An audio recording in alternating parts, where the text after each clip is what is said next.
تفسیر قرآن پر مبنی پروگرام قول اللہ میر عدیل عارف کی جانب سے۔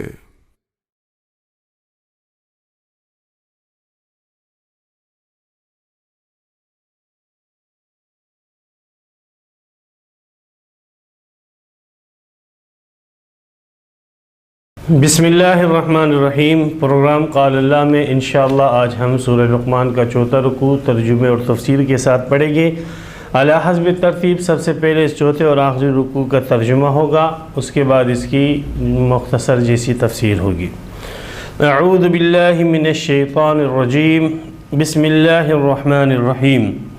الم تر، کیا تو نے نہیں دیکھا، ان الفلک، کہ بے شک کشتیاں جہاز، تجری فی البحر، چلتے ہیں سمندر میں، بنعمت اللہ، اللہ کی نعمت کے ساتھ، لیریکم، تاکہ وہ دکھائے تمہیں، من آیاتہ، اپنی آیتوں میں سے بعض، ان فی ذالک، بے شک اس میں لآیات، نشانیاں ہیں، لکل صبار، ہر صبر کرنے والے، شکور، شکر کرنے والے کے لیے، وَإِذَا غَشِيَهُمْ، اور جب ڈھانپ لیتی ہے ان کو، موج کالظلل، جیسے کہ بادل یا جیسے کہ پہاڑ، دعوا اللہ، وہ پکارتے ہیں اللہ کو، مخلصین، خالص کرتے ہوئے، لہو، اس کے لیے، الدین، عبادت کو، فلما نجاہم،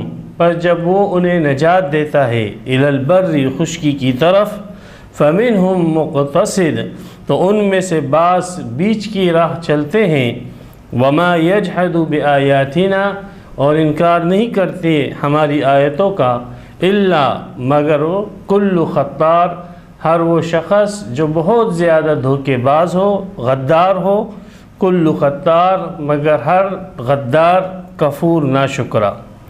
یا ایہا الناس، اے لوگو، اتقوا ربکم، ڈرو اپنے رب سے، واخشوا یوماً، اور ڈرو ایسے دن سے، لا یجزی والد، کہ بدلہ کام نہ آئے گا کوئی والد، عن ولدہ، اپنے بیٹے کے، ولا مولود، اور نہ بیٹا، ہوا جازن، وہ کام آنے والا ہے، عن والدہ، اپنے والد کے، شیئن، کچھ بھی۔ ان وعد اللہ حق، بے شک اللہ کا وعدہ سچا ہے، فلا تغرنکم الحیات الدنیا، پس دھوکے میں نہ ڈالے تمہیں دنیا کی زندگی، ولا یغرنکم باللہ، اور دھوکے میں نہ ڈالے تمہیں اللہ کے ساتھ، الغرور، دھوکے باز۔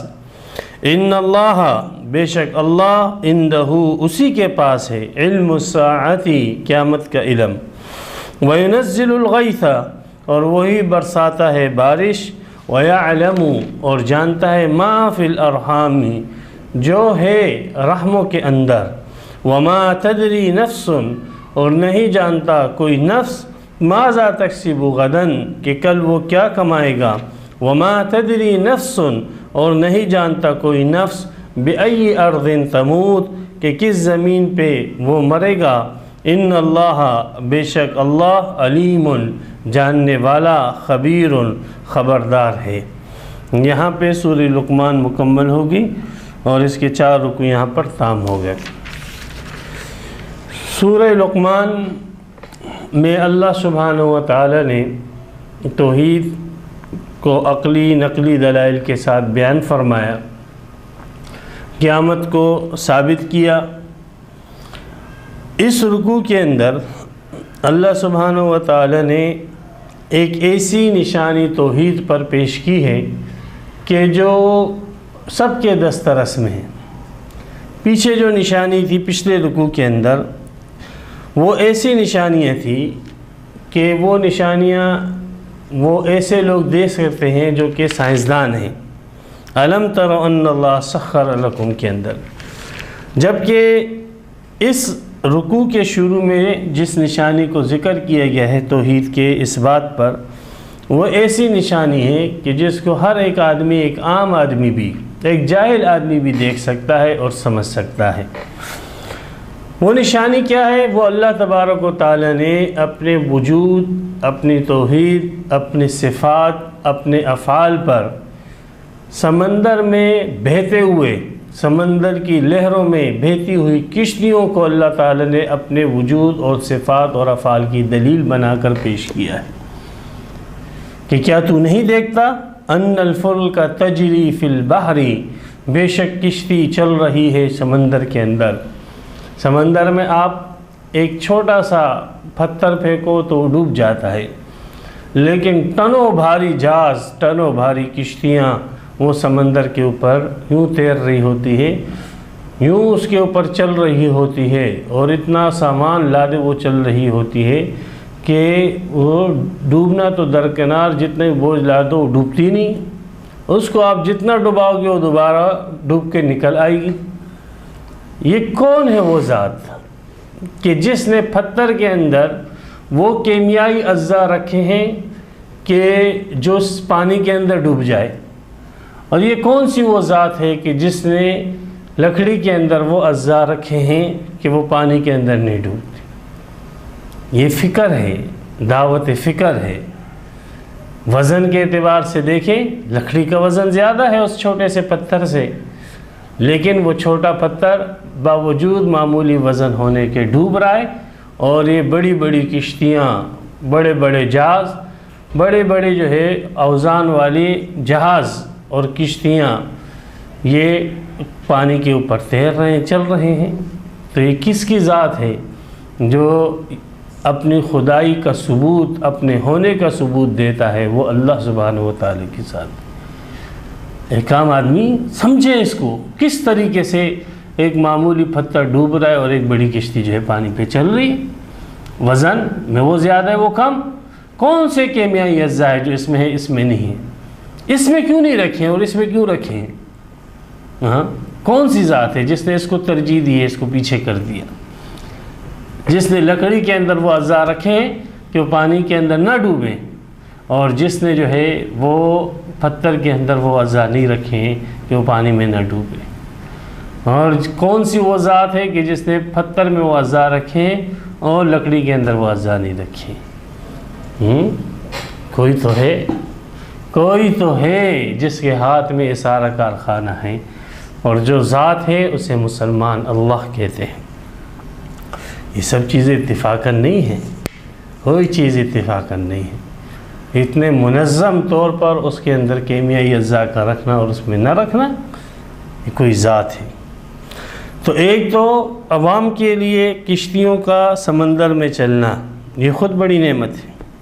دوسری بنعمت اللہ، بنعمت اللہ کا ایک معنی تو یہ ہو سکتا ہے کہ کشتیاں چلتی ہے اللہ کی رحمت سے، یہ اللہ کی رحمت ہے جو ان کو لے کے چل رہی ہے، یہ اللہ کا کرم ہے جو ان کشتیوں کو لے کے جا رہے ہیں۔ ایسی صورت میں یہ ایک ہی دلیل بنے گی، دو دلیلیں نہیں ہوں گی۔ دوسرا معنی کہ کشتیاں چل رہی ہیں اللہ کی نعمتوں کے ساتھ، اللہ کی نعمتوں سے لبریز ہو کر، کتنے ٹن جو ہے گندم، کتنے ٹن تیل اور کتنے ٹن جو ہے دیگر چیزیں کشتیوں میں اور جہازوں میں لاد کر جو ہے اس کو چلایا جاتا ہے، اور وہ پانی کے اوپر تیر رہے، پانی کے اوپر آرام سے تیر رہے ہوتے ہیں۔ بلکہ اس وقت دنیا کا جتنا نظام معاش ہے، معیشت کا ہے، اس کا سارا دار و مدار ان کشتیوں اور جہازوں کے اوپر ہے۔ انہی پانیوں کے اوپر ملکوں کی آپس میں جنگیں ہوتی ہیں، لڑائیاں ہوتی ہیں۔ ہر ایک ملک یہ چاہتا ہے کہ میرے پاس ساحل ہو، میرے پاس سمندر ہو۔ تو بنعمت اللہ، صرف کشتیوں کو نہ دیکھو، دیکھو کشتیاں اللہ کی نعمتوں کو لے کر کیسے چل رہی ہے، اس کو بھی دیکھو کہ ایک تو خود اتنی بھاری چیز ہے اور پھر بھاری چیزوں سے لبریز ہے، لیکن اس کے باوجود پانی پہ تیر رہی ہے۔ تو یہ کون سی ذات ہے؟ وہی چیز ہے جو کشتی کے اوپر بھری ہوئی ہے، کشتی کے اوپر رکھی ہوئی ہے۔ اگر آپ اس کو کشتی سے اتار کر پانی میں رکھ دیں وہ ڈوب جائے گی، لیکن وہی جب کشتی پہ رکھی جاتی ہے تو کشتی پہ جو ہے وہ ڈوبتی نہیں ہے۔ کون سی ذات ہے؟ کون ہے ایسا کرنے والا؟ وہ صرف اور صرف ایک اللہ ہے۔ اللہ نے ایسے کیوں کیا؟ فرمایا لیُریَکُم من آیاتہ، تاکہ تمہیں دکھائے تمہارے دماغوں کو دستک دے، تمہاری نظر و فکر کو دعوت فکر دے، تاکہ تمہیں دکھائے من آیات ہی اپنی نشانیوں میں سے بعض، اپنے وجود کی نشانیاں، اپنے صفات کی نشانیاں، اپنے افعال کی نشانیاں، اپنی قدرت کی نشانیاں دکھائے، اپنے علم کی نشانیاں دکھائے۔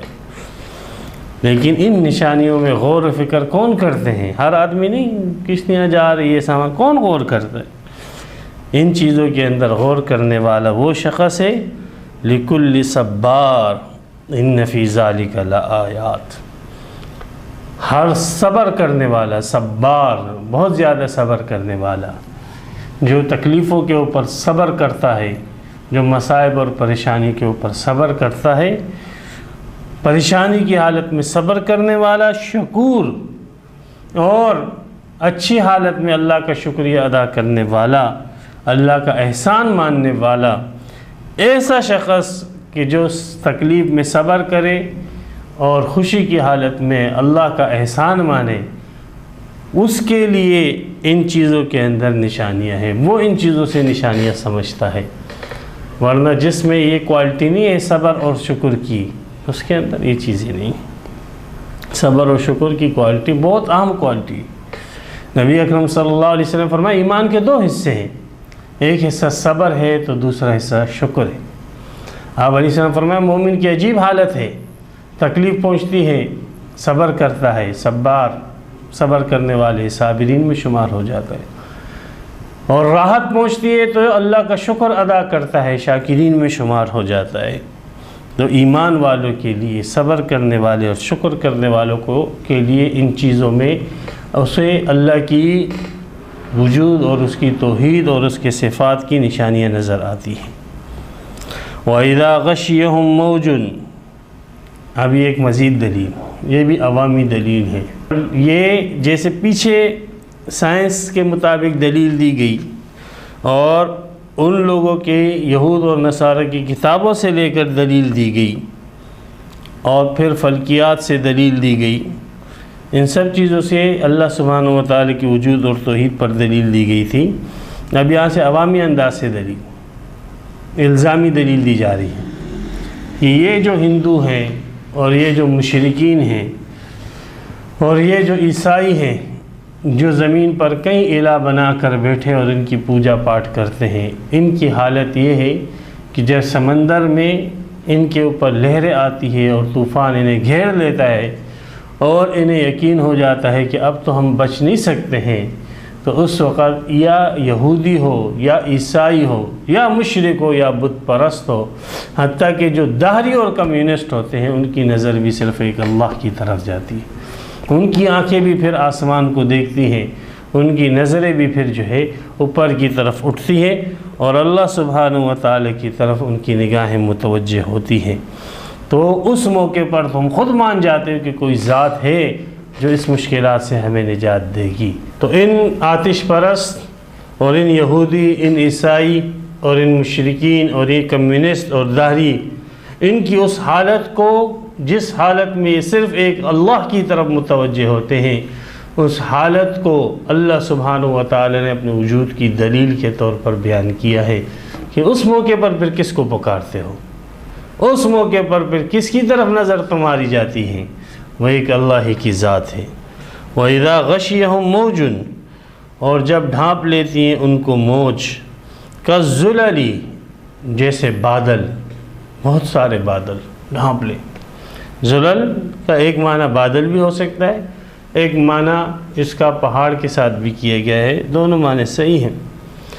تو جب انہیں موج، ایک موج، صرف ایک موج مفرد لے کر آئے، وہ ایک موج ایسے ہو جاتی ہے جیسے بہت سارے بادل، یعنی بالکل اندھیرا، گھپ اندھیرا چھا جاتا ہے، ہاتھ کو ہاتھ سجائی نہیں دیتا۔ اس گھپ اندھیرے کے اندر ان کی یہ حالت ہوتی ہے کہ دعوا اللہ، وہ پکارتے ہیں اللہ کو۔ ہاں، وہ ذات جس کو اس وقت پکارتے ہیں نا، وہ ہے اللہ، جس کا بھی انکار کر رہے ہو عام حالات کے اندر۔ مخلصین، خالص کرتے ہوئے، لہو، اس کے لیے، الدین، اپنی دین کو، اس کے ساتھ اپنی پورے زندگی کو خالص کر دینے کے لیے وعدہ کرتے ہو کہ ہم آپ کو مانیں گے اور آپ کی مانیں گے، اپنی عبادت کو اس کے ساتھ خالص کر دیتے ہو، اپنی طرز زندگی کو اس کے ساتھ خالص کر دیتے ہو کہ ہم صرف اور صرف تیری عبادت کریں گے۔ ہائے ہائے، وہ کیفیتیں تم لوگوں سے تو چھپاؤ، اللہ سے تو نہیں چھپا سکتے نا، کہ وہاں پہ تو نے اللہ کو پکارا تھا، وہاں پہ تو نے زمین پہ آ کر جو ہے تو نیٹ پہ بیٹھ کر خدا کے وجود کا انکار کرتا ہے، لیکن اس موقع پر تیرے منہ سے بھی نکلا تھا اللہ، تو نے بھی کہا تھا اللہ اللہ، تو نے بھی کہا اللہ میں وعدہ کرتا ہوں۔ وہ ریکارڈنگ ہے، وہ اللہ اس وقت شاہد تھا، تیری حالت کو دیکھ رہا تھا۔ تو وہ ذات جس کو تم نے اس وقت پکارا وہ ذات اللہ کی تھی، اور جس کے ساتھ تم نے عہد و پیمان کیا کہ خالص کرے گے تیرے لیے اپنی عبادت کو۔ فَلَمَّا نَجَّاهُمْ إِلَى الْبَرِّ، تم نے اس وفا کا کیا صلہ دیا؟ اللہ نے تمہاری پکار پر لبیک کہتے ہوئے تمہیں نجات دی۔ جب اللہ نے انہیں نجات دی خشکی پر، فَمِنْهُمْ مُقْتَصِدٌ، مقتصد کے ایک معنی کافر کی کیے گئے، تو بعض ان میں سے انکاری ہو گئے، ہم نے پکارا ہی نہیں تھا، ہم نے کہاں پکارا تھا، ہم نے تو حفاظتی تدابیر کی تھی، ہم نے تو یوں کیا تھا، یوں منکر ہو جاتے ہیں تاکہ اپنی وہ کمزوری لوگوں سے چھپا لے اور دوبارہ کفر کے اندر اور شرک کے اندر جو ہے اپنے اور خدا کے انکار کے اندر منہمک ہو جاتے ہیں۔ تو ایک معنی مقتصد کا کیا گیا، مقتصد کا کافر کے ساتھ۔ دوسرا فَمِنْهُمْ مُقْتَصِد، تو اس لوگوں میں سے بعض لوگ وہ بالکل اللہ کو مانتے تو نہیں ہیں لیکن درمیانی راہ پہ آ جاتے ہیں، یعنی ان کے اندر جو شدت تھی اور جو ان کے اندر جو ہے اللہ سبحانہ و تعالیٰ کے ساتھ شرکیات کرنے کی شدت تھی، اور جیسے وہ اللہ کے شرکاؤں کو پکارتے تھے اور شدت کے ساتھ اس کے اوپر مر مٹتے تھے، اتنا اللہ کا احترام نہیں کرتے تھے جتنا ان کے بنائے ہوئے ان شرکاؤں کا وہ احترام کرتے تھے، تو وہ شدت کے اندر کمی آ جاتی۔ تو فَمِنْهُمْ مُقْتَصِد، بعض ان میں سے میانہ رو ہو جاتے ہیں، شدت میں کمی آ جاتی۔ وَمَا يَجْحَدُ بِآيَاتِنَا، اور انکار نہیں کرتے ہماری آیتوں سے، إِلَّا كُلُّ خَطَّارٍ، خطار اس شخص کو کہتے ہیں جو بہت بڑا غدار ہو، غدار بہت زیادہ غداری کرے، غداری پر غداری، غداری پر غداری، کفور بہت زیادہ ناشکر۔ تو یہ شخص جس نے اس موقع پر اللہ کو پکارا اور خشکی پر آ کر اس کا انکار کیا، یہ بہت بڑا غدار ہے، غدار۔ اور جو وعدہ کیا اس وعدے کی خلاف ورزی کی اس غدار نے، اور اللہ کی اس نعمت دی ہوئی زندگی کی نعمت کی اس نے بہت بڑی ناشکری کی۔ تو یہ اللہ کی توحید کے اوپر دلیل۔ یا ایھا الناس اتقوا ربکم، اب قیامت کا بیان کہ اللہ تعالیٰ جو تمہیں اپنی توحید کی طرف بلاتا ہے، اس میں اللہ کا کوئی فائدہ ہی نہیں، سارا کا سارا فائدہ تمہارا ہی۔ قیامت کے دن جب توحید پر ہوگے تو ہمیشہ کی ابدی راحت تمہیں ملے گی، اور توحید پر نہیں ہوگے، اسلام پر نہ ہوگے، ایمان پر نہ ہوگے تو ہمیشہ کی ناکامی تمہارا مقدر بنے گی۔ تو اس لیے توحید سے نہ سمجھنا، یہ جو اللہ تعالیٰ دلائل دے رہے ہیں کہ اللہ کو تمہاری حاجت ہے، تمہارا ہی فائدہ ہے۔ اے لوگو ڈرو اپنے رب سے، وہ اس دن انصاف کرے گا۔ واخشوا یوما، اور اس دن سے ڈرو، لا یجزی والد عن ولدہ، کشتی میں طوفان آ جائے، نفسا نفسی کا دورہ ہوتا ہے، لیکن اس موقع پر پھر بھی باپ یہ چاہتا ہے کہ میرا بیٹا وہ جو ہے بچ جائے، پروانی میں ہلاک ہو جاؤ، اور بیٹا یہ چاہتا ہے کہ میرا باپ بچ جائے، پروانی میں ہلاک ہو جاؤں۔ اگر ان میں پدری جو ہے شفقت موجود ہو اور اولاد کا باپ کے ساتھ تعلق ہو تو یہ کیفیت ہوتی ہے، لیکن قیامت کے دن جو طوفان آئے گا اس طوفان میں یہ کیفیتیں بھی نہیں ہوں گی۔ اور بالفرض و تقدیر اگر کسی میں کیفیت ہو بھی تو بھی کوئی کسی کو کچھ فائدہ نہ پہنچا پائے گا۔ تو ڈرو ایسے دن سے کہ اس دن کی طوفان سے لا یجزی والد عن ولدہ، کوئی کام نہ آئے گا والد اپنے بیٹے کے، ولا مولود، اور نہ بیٹا ہوا جازن وہ کام آنے والا ہے عن والدی اپنے والد کے شین، کچھ بھی ایک دوسرے کام نہیں آئے گی۔ ان وعد اللہ حق، اللہ کا وعدہ سچا ہے۔ اللہ نے کہا قیامت آئے گی تو بس آئے گی۔ فلا تغرنکم الحیات الدنیا، کب آئے گی، کب آئے گی؟ اتنا عرصہ تو بیت چکا، ہمارے باپ فوت ہو گئے، دادا فوت ہو گئے، پردادا فوت ہو گئے، ہزاروں سال گزر گئے، قیامت نہیں آ رہی ہے، یہ تو دنیا ہی کی زندگی، اسی میں لگے رہو۔ نہیں، خبردار، ہرگز تمہیں دھوکے میں نہ ڈال دے کہیں دنیا کی زندگی، غرور میں نہ ڈال دے، دھوکے کا سودا نہ کر لینا کہیں۔ وَلَا يَغُرَّنَّكُمْ بِاللَّهِ الْغَرُورُ، اور تمہیں دھوکے میں نہ ڈال دے اللہ کے متعلق دغاباز، شیطان، غرور دنیا، غرور نفس، غرور ہر وہ چیز جو دین کے متعلق، اللہ کے متعلق، آخرت کے متعلق تمہیں دھوکے میں ڈال دے۔ تو خبردار رہنا، دنیا کی زندگی سے دھوکہ نہ کھانا، اور اس کی طوالت جو ظاہری تمہیں نظر آ رہی ہے اس کو دیکھ کر آخرت کے انکار نہ کرنا، اور اللہ کے متعلق تمہیں شیطان وسوسے ڈال کر اللہ سبحانہ و تعالیٰ کے متعلق وہ تمہیں دھوکہ نہ دے دے اور اس کا انکاری نہ بنا دے۔ اور بعض حضرات نے کہا کہ وَلَا يَغُرَّنَّكُمْ بِاللَّهِ الْغَرُورُ، کہ یہ نیک لوگوں کو کہا جا رہا ہے، بدکاروں کو کہا جا رہا ہے کہ دنیا کی زندگی تمہیں دھوکے میں نہ ڈالیں، اور نیک لوگوں سے کہا جا رہا ہے کہ یہ جو تم کہتے ہو ہم اللہ والے ہیں اور دین والے ہیں، اور یہ تمہارے اندر تکبر کہیں پیدا نہ کر دے، اور یہ غرور جو ہے تمہیں اللہ کے متعلق جو ہے یہ کہیں تمہیں دھوکے کے اندر نہ ڈال دے اور کہیں تکبر میں نہ چلے جاؤ۔ ہوشیار رہنا کہ نیک لوگوں کو شیطان ایسے گمراہ کر دیتا ہے کہ وہ نیکی ان کے لیے باعث تکبر بن جاتی ہے۔ اب جب قیامت کا ذکر اور یہ بھی آ گیا کہ قیامت کے دن کوئی بھی ایک دوسرے کے کام نہ آئے گا مگر یہ کہ اللہ چاہے، اور قیامت کے دن کی دوری دنیا کے اعتبار سے یہ تمہیں دھوکے میں نہ ڈالے، کہ یہاں پر ایک فطری سوال ہوتا ہے کہ وہ دن بتا دیا جائے نا کہ کب قیامت آئے گی، تو فرمایا ان اللہ عنده علم الساعہ، اللہ کے پاس قیامت کا علم ہے، کب آئے گی یہ اللہ کو معلوم ہے۔ اللہ سبحانہ و تعالیٰ نے یہ علم نہ کسی فرشتے کو دیا، نہ انسان کو، نہ جن کو، حتیٰ کہ اپنے انبیاء کرام کو بھی علم نہ دیے کہ قیامت کب آئے۔ قیامت کی نشانیاں بتلائی، قیامت سے پہلے آنے والی بہت ساری نشانیاں رسول پاک صلی اللہ علیہ وسلم نے بتلائی، جس کو حدیث کی کتابوں میں اشراط الساعہ کے نام سے یاد کیا جاتا ہے، قیامت کی علامات اور نشانیاں۔ تو قیامت کی نشانیاں آپ علیہ السلام نے بتلائی، مثلا جمعے کے دن قیامت آئے گی، لیکن وہ کون سا ہفتے کا جمعہ ہوگا، کون سے مہینے کا، کون سے سال کا، کب ہوگا، گرمیوں میں، سردیوں میں، کچھ معلوم نہیں، وہ اللہ ہی کو معلوم، وہ اللہ ہی کو معلوم، تو اللہ ہی کے پاس ہے۔ اب تمہیں علم نہیں ہے تو تم اس کو نہ دیکھو کہ ہمیں علم نہیں ہے تو چیز کا وجود ہی نہیں ہے، یہ غلط سوچ ہے۔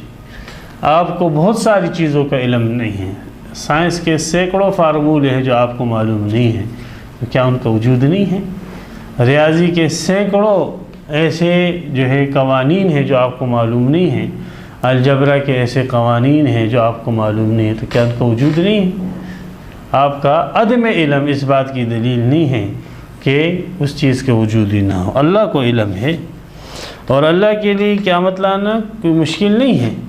اللہ تو دن رات تم پر قیامت لا رہے، دیکھتے نہیں ینزل الغیث، وہ برساتا ہے بارش کو، بارشوں سے زمین کو اللہ تعالی حیات دیتے ہیں، اسی طریقے سے تمہیں قیامت کے دن حیات دے گی۔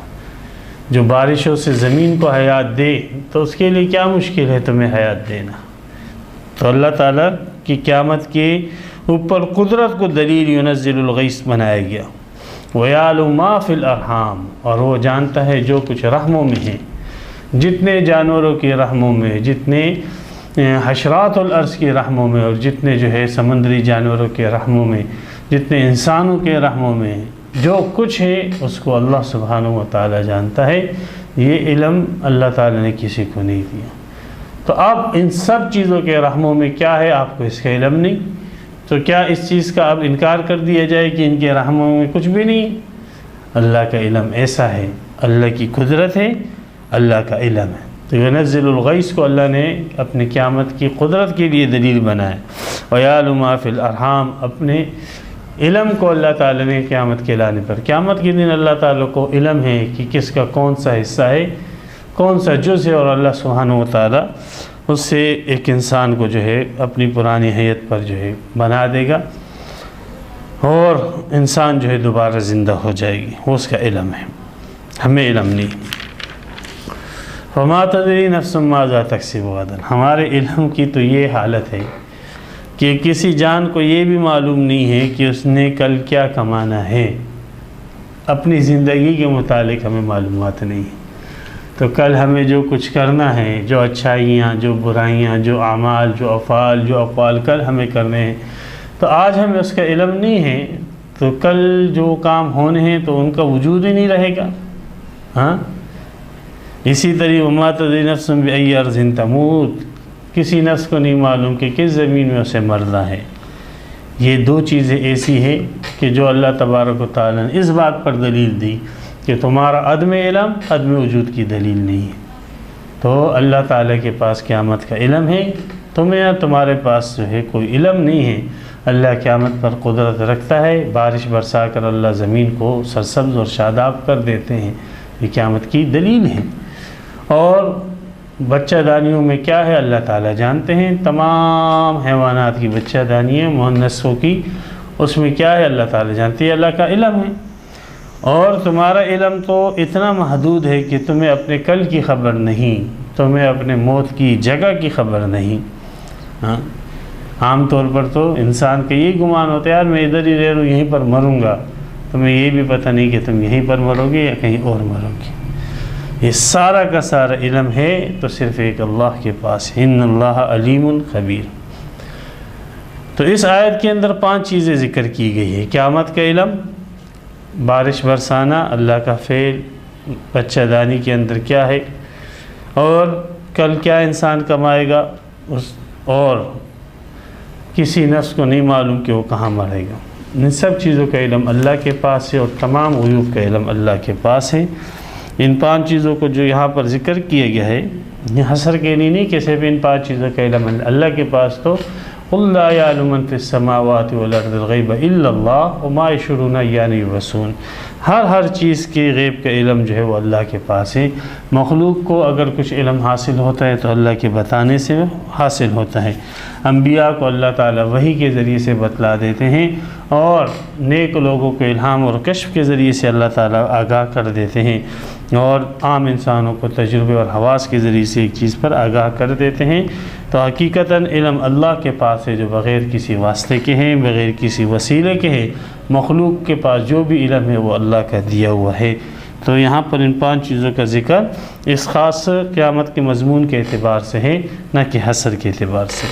ان 5 چیزوں کو حدیث کے اندر جو ہے مفاتیح الغیب کہا گیا ہے، یعنی یہ 5 چیزیں عموماً وہ ہے کہ جس کے متعلق ایک عام انسان چاہتا ہے کہ میں اس کو جان لوں، اور اس کے متعلق وہ نجومی اور یہ جو بیٹھے ہوتے جنات وغیرہ والے یہ دعوے کرتے ہیں کہ ہمیں علم ہوتا ہے ان چیزوں کا، تو اللہ تعالیٰ فرمایا نہیں، ان کا علم حقیقتاً میرے ہی پاس ہے، تمہیں جتنا علم دینا ہوتا ہے میں تمہیں دے دیتا ہوں، اس سے تمہیں جو ہے پتہ لگ جاتا ہے کہ یہ ہونا یا یہ نہیں ہونا۔ حقیقی علم جو ہے وہ اللہ ہی کے پاس ہے۔ تو یہاں پر سورہ لقمان کا 4واں رکوع مکمل ہوا، یہاں پر سورہ لقمان تام ہوئی۔ اللہ تعالی ہمیں قرآن کی صحیح سمجھ عطا فرمائے اور اس پر عمل کرنے کی توفیق عطا فرمائے۔ وآخر دعوانا ان الحمد للہ رب العالمین۔ تفسیر قرآن پر مبنی پروگرام قول اللہ میر عدیل عارف کی جانب سے